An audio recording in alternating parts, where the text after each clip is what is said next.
My name is Helena. And yes, I was deceived by my own husband. He smiled while draining our savings behind my back, whispering, "Trust me," even as he signed my name on contracts I'd never seen. Today, I'm going to tell you how I found out I was sleeping next to the enemy and how I turned that betrayal into freedom. So grab your coffee, take a deep breath, and come with me. I found the first hidden bill on a random Monday. I was just looking for a charger in his nightstand and accidentally opened the wrong drawer. The envelope was already open, like it had been shoved there in a hurry. When I saw the amount and my name printed right at the top, my whole body froze. That number stared back at me like it already knew everything I was about to find out. The silence in the house suddenly felt louder, and his silence even louder. For years, I thought my husband was just a quiet man, the type who didn't talk much, but was steady, dependable.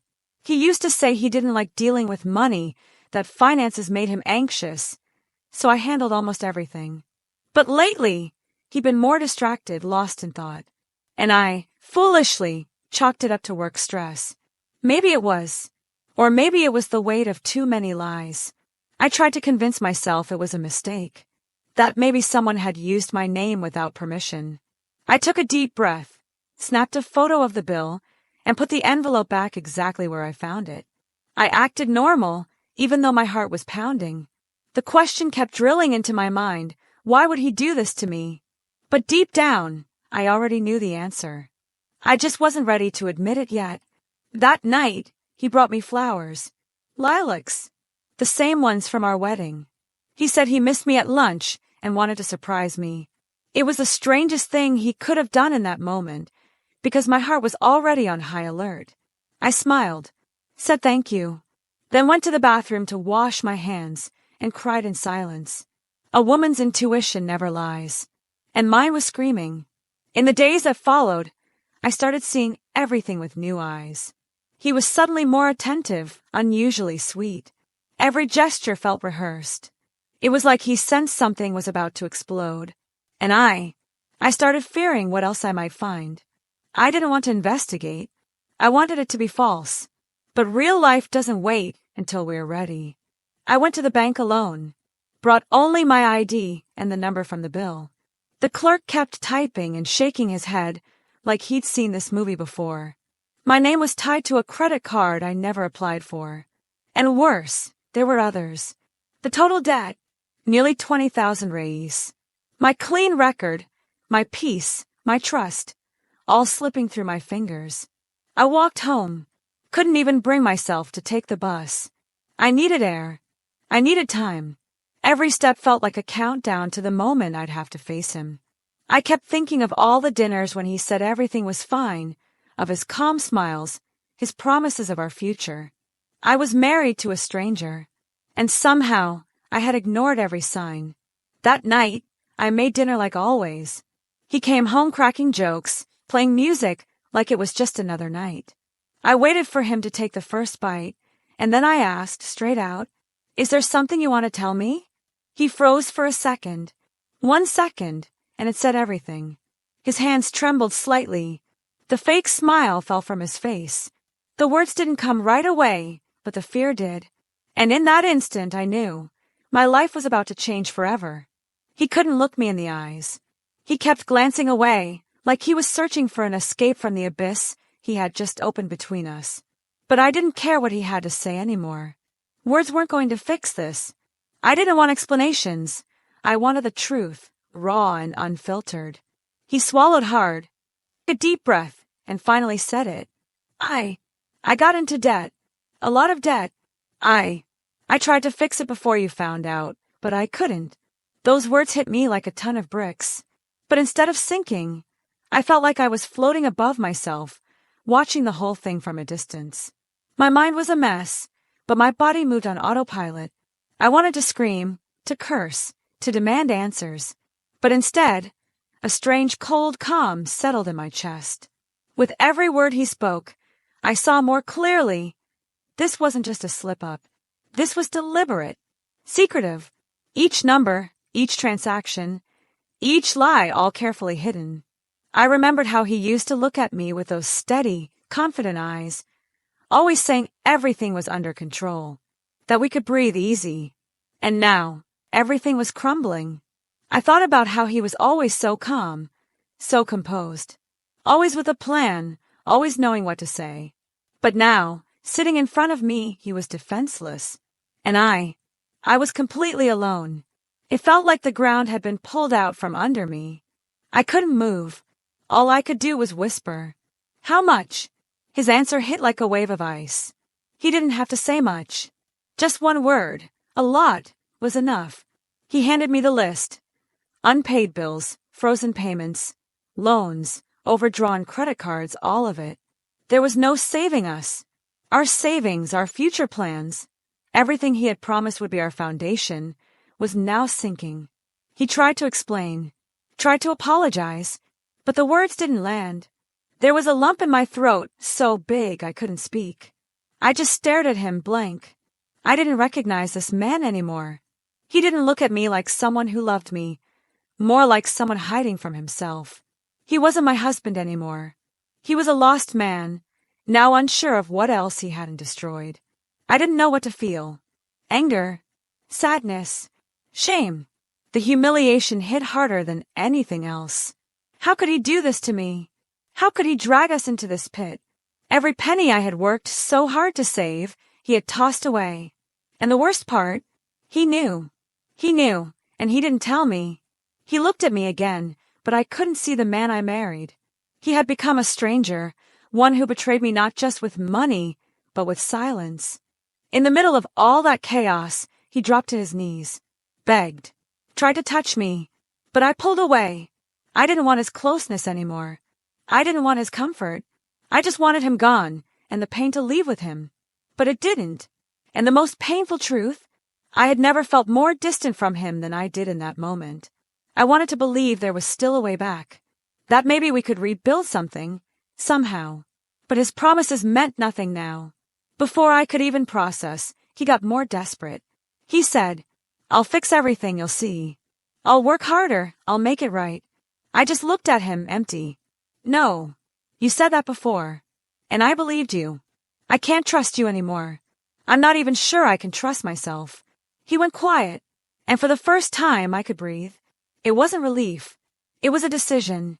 I still didn't know what I was going to do, but I knew one thing for sure. I would never be the same again. What tore me apart the most wasn't the debt, it was the shame. Not his shame, but the one that landed on me. I walked the streets like I was naked, exposed, guilty of something I didn't even do. My parents started calling, worried about how quiet I'd gone. My friends asked why I disappeared from social media, why I missed the last get-together. But how do you explain that your whole life collapsed, and you were the last to know? The first time I told someone, my best friend looked at me with pity, and that crushed me. I didn't want pity. I wanted justice. I wanted answers. I wanted my peace back.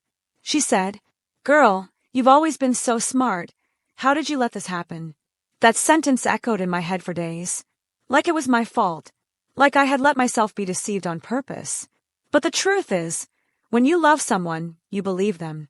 And I believed him until it hurt. I went to work with puffy eyes, trying to fake a smile. But inside, I was falling apart. Every call from a debt collector felt like another bar locking me into this prison. Some of the debts weren't even negotiable anymore.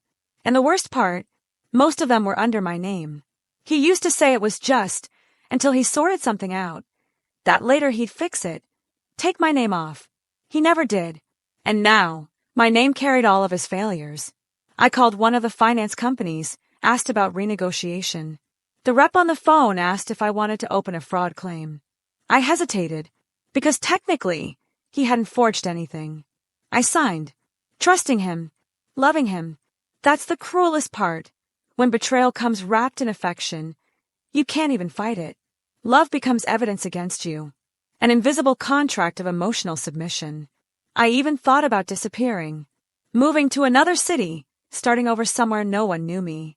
But I had a life here, a job, friends, a story, and even after everything, I still wanted to prove to myself that I could stand, that I could fix it, that I could get out. Even if he didn't leave, I wouldn't let him drag me down with him. He still insisted on fixing it. Made plans. Created spreadsheets I never saw before. Said he'd take a second job. Even talked about selling the car, the TV, even our wedding rings. But I didn't believe any of it anymore. Everything sounded like a rehearsed act. And when he said, "Trust me," it felt like he was tearing away another piece of what little was left between us. I couldn't even trust myself. How could I trust him? People looked at me like I was the one who messed up. But no one knew. No one knew that behind the smiling couple photos were overdue bills. That behind the weekend getaway was a maxed out card. That behind my smile were nights spent crying over numbers that didn't add up. I was a beautiful lie. A lie built on my name, my love, my blind faith. One Sunday I went to church alone. Sat in the very back. Cried like a child. It wasn't prayer, it was a breakdown. I cried out to God, without a voice, with every inch of my body.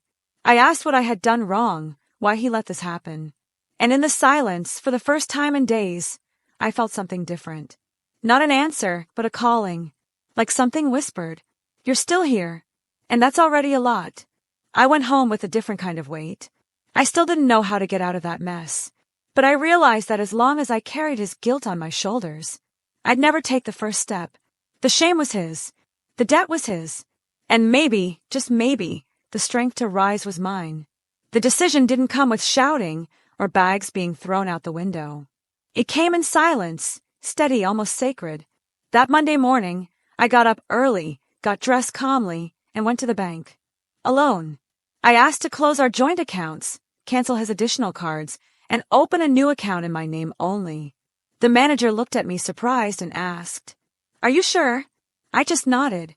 For the first time in a long time, I came home and made a simple breakfast, set everything on the table, and waited for him to wake up. When he walked into the kitchen, groggy and carefree, I knew. He still thought I was going to fix this for both of us. But this time, fixing it meant leaving the story altogether. Starting today, our accounts are no longer shared. The problems are still there, but now they're yours to deal with. He gave a nervous laugh and asked if I was joking. I wasn't. At first, he didn't believe me. Said I was overreacting.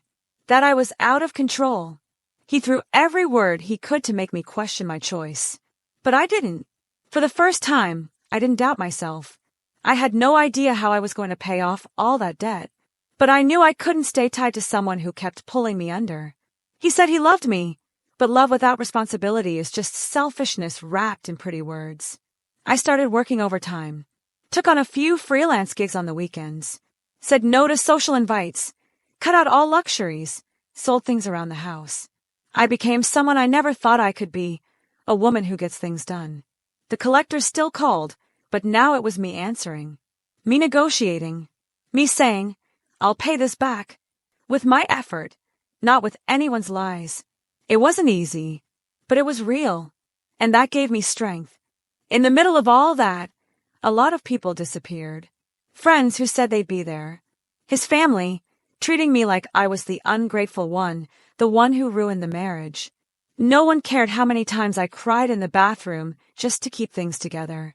No one cared what it feels like to watch someone ruin your name and still smile like it was nothing.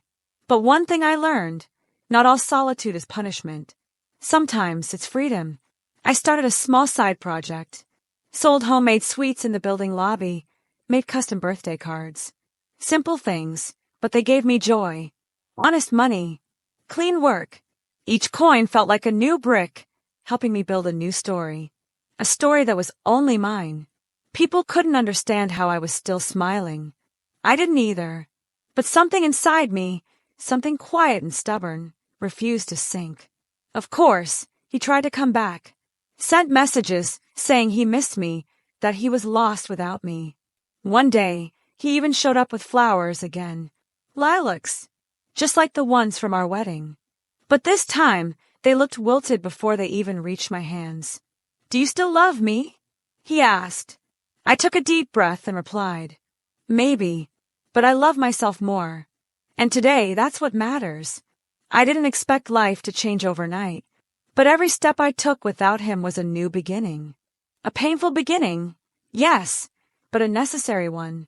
I learned I don't have to be strong all the time, just strong enough not to turn back. And even if no one believed in me, even if everything felt stacked against me, I knew the woman I was becoming deserved the future I couldn't yet see.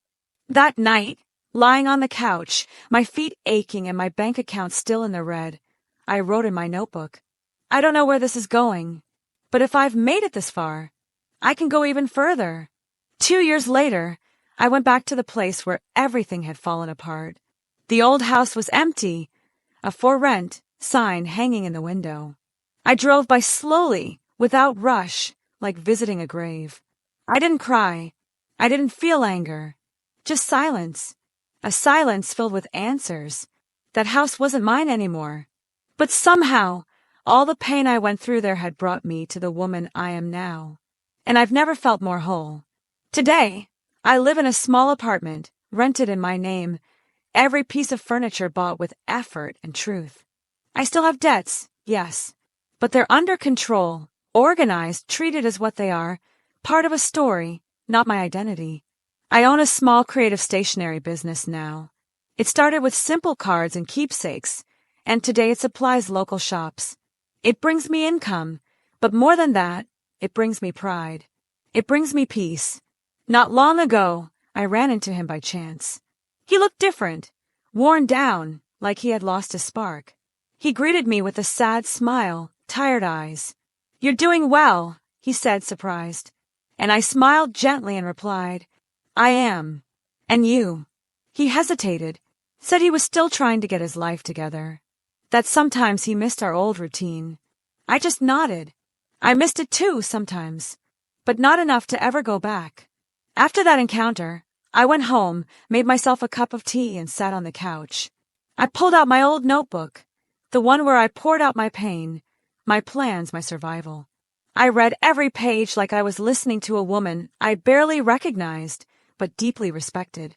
I was that woman, hurt, betrayed, broken, but also the woman who rebuilt everything from the ground up with her own hands. A lot of people think this story was about money, but it wasn't. The money was just the spark. What really broke me was forgetting myself for so long, trusting someone else so deeply that I lost sight of me, being a silent accomplice in my own erasure, all in the name of a we that only existed in my heart. Choosing to walk away was hard, but it was the bravest thing I've ever done. Today I understand that standing up for myself didn't mean being cold or unkind. It meant respecting myself, saying no when my soul was already screaming for help. It meant learning to forgive myself for not seeing it sooner, for staying too long, for loving too much. But all of it taught me how to love better, starting with me. I still have hard days. Some numbers still make me nervous. But now I sleep in peace. Now, when I look in the mirror, I see someone who survived. Someone who chose not to be a victim in a story someone else wrote. Someone who tore up the script, rewrote the lines, and stepped into the role of protagonist. Scared, unsure, but brave. And if you're listening to this and feel trapped in a paper castle like I was, know this. You can leave. And when you do, don't carry the guilt with you. Take only what matters. Your truth, your dignity, your strength. That day, I didn't win the lottery. I didn't get promoted, but I won something bigger. I got myself back. And that's when everything truly began. If this story meant something to you, give it a like, subscribe for more stories like this. And if you want to help me keep telling them, you can buy me a coffee. The link's in the first pinned comment. Every cup helps me bring you more stories like this one.